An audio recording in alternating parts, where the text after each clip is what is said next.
Nous sommes à l'aéroport international Toussaint-Louverture, plus précisément à quelques mètres du salon diplomatique. Plus de 70 Haïtiens couramment appelés déportés en provenance des États-Unis seront de retour au bercail selon les annonces faites par les membres du gouvernement. Quelles sont les mises en place ainsi que les prises en charge? Des questions qui vont être répondues.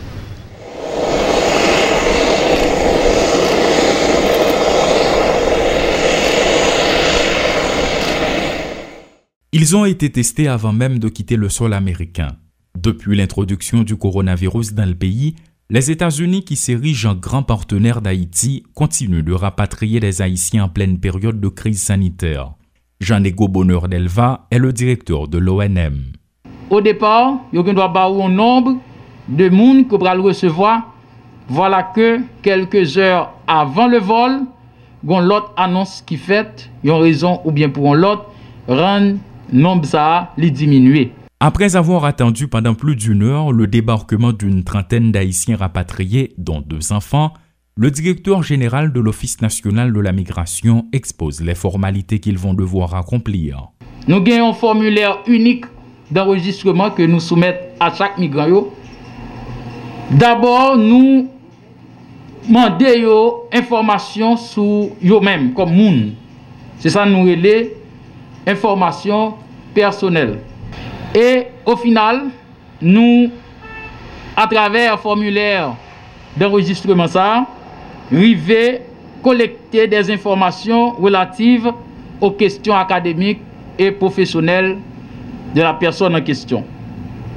À l'aéroport, une équipe attend les déportés pour s'informer de leur identité, de leur situation antérieure et des motifs de leur détention avant qu'ils soient pris en charge. Ça veut dire que jeudi en même, 14 jours pour commencer à compter pour moun sa yo que nous saute recevoir.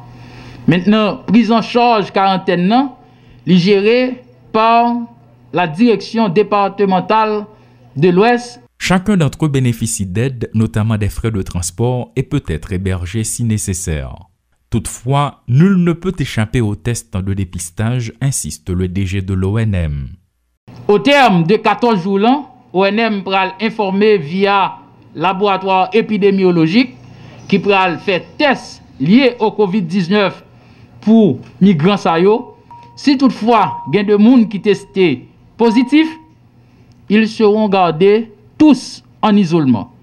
Et ça qui va tester négatif, il y a gagné pour rentrer la caillou à retrouver famille et amis.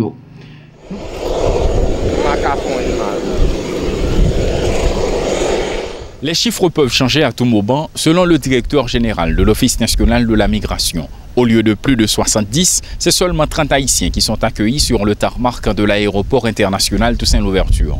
Et d'après le secrétaire d'État à la communication, Eti Jackson Alexis, Emmanuel Toto Constant ne fait pas partie de ce groupe.